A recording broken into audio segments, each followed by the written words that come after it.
Habang nanananghalian ng housemates, ang madalas na magkatabing sina JM at Fiang magkalayo ngayon. Kakakarni pa ang dami ko. Matapos ang tanghalian, Alor. Kayla. ilang saglit pa, si JM Everybody's Gonna pump. Pump of 80. Nakaka-bad trip tong araw na to. Bakit? Ito na yung pinaka-nakaka-bad trip na buong araw ko dito. Maya-maya pa si Fiang, tila hindi na rin mapakali sa pag-iwas ng kanyang kaibigan. Hindi kayo naghihiwalay. Hindi namin sila sanay makita na hindi magkadikit, kuya. Parang ganun po. Ano ang nangyayari sa inyo? Hindi ko alam! Okay lang naman kayo. Kapag ayaw mo masin, di wag. Basta ko noon, anong gagawin ko? Kung ayaw mo, di wag. Meron pa naman bang friends, di ba? Ayoko nang ganun. Shota? Shota kita, be? Hindi, nakaka-overthink. Ang girls, patuloy pa rin ang pag-uusap sa labas.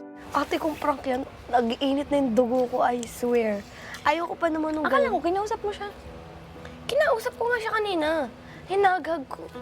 Sabi ko, ano ba? Ayaw mo ba? Sabi niya, hindi pwede. Ano hindi pwede? Sabi niya, hindi na pwede.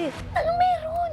Ako naman, hindi kasi talaga ako mapilit na tao. Kung ayaw mo, di wag. I feel sorry for myself pag namimilit ako. Pero nag-iinit yung dugo ko, ha? Feeling mo you're begging for the... Yeah, for their attention. Ayoko na ganun. Baka mamaya, may Maisip na. kinagalit sila na ginawa ko. At nakaka-curious. Feeling ko wala. Anong ginawa ko? Wala. Kasi okay lang kayo kagabi. Anong ginawa ko? Like, Hindi ko alam. so okay lang na.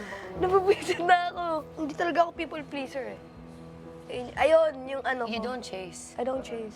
Naisipan ko po, kuya, na mag-chismosa. Gusto ko pong malaman yung side din po ng JM po, kuya. You know, Kai? Sa labas. Inopen niya yung sa nililigaw sa akin. Babiyahe lang siya. 3 hours, 4 hours. Mula Pangasinan to Manila. I-date niya lang ako at saka si Mami. Kapag ko lang napil na, parang gusto na nabiyang. Kasi siyempre nakakaya din sa lalaki. Dumidistansya lang po daw siya kay Fiang po, kuya, kasi naramdaman niya din po naman na gusto din ni Fiang yung manliligaw niya po, kuya. Nangiya lang kami ni JP. Doon sa lalaki, hindi kay Pia. Kumbaga po daw parang respect po daw sa lalaki, kuya. Kasi hindi niya kasi ini-explain. It takes a lot of courage to say it. Matapos ang pag-iimbestiga ni Colette, si Fiang hindi pa rin matahimik.